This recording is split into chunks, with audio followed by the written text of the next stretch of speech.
So I crossed into the European border through the Hungarian side, the Hungarian border with Ukraine. So I had to get a ticket from Hungary straight to Berlin. And then I had a valid ticket.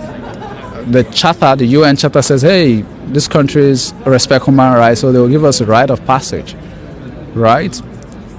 I get to Frankfurt, still on a train, and then the Bundespolice came in, they stopped our train, they were like, I don't know, 15, 20 of them with dogs. They stormed our train, they walked into my coach, said, do you have a ticket? I produced my ticket because I paid for my ticket. 100 and something, I still have the ticket in my bag, 100 and something euros.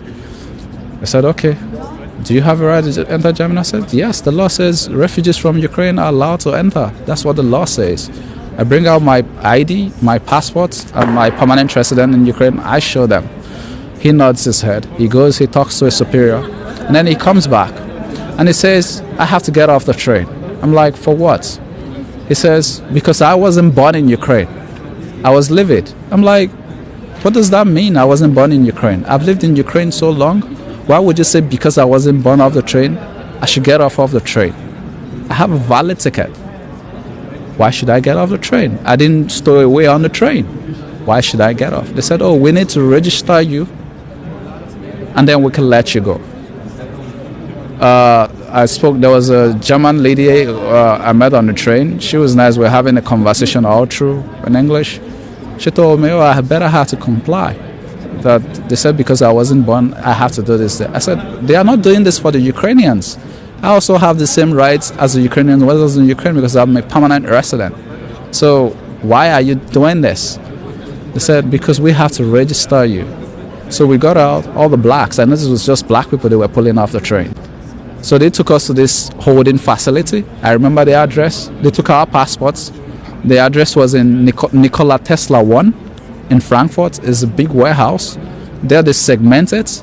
They have they segment the whole warehouse. So they had to keep us out in the cold for like, I don't know, hours because there were lots of us. They said we had to take COVID swabs. They took COVID swabs. They will take your passports, they will bag it, they will take all the money, they will count it, they will bag it, and then they will write on it.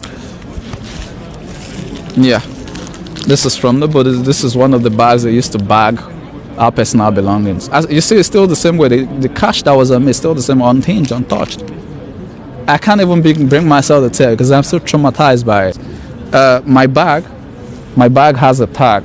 This tag was from Frankfurt. They tag your bags, they tag every personal belongings you have with a yellow tag and a code. Mine was A155.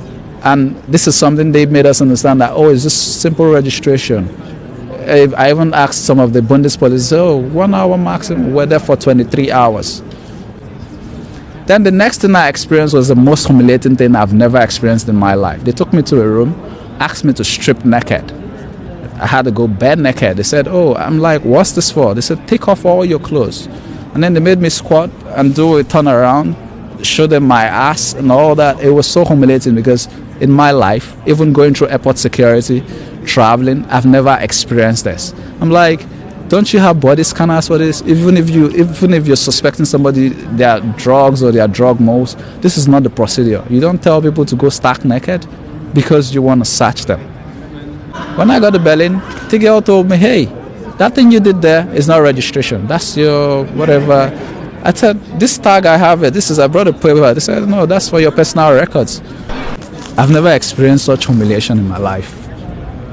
Each time I think about it, I want to cry. But as a man, my dad told me, don't cry. But it is humiliating. A fellow man like me, would tell me to go naked. It is humiliating. It is. Because I'm trying to cross the country like everybody else.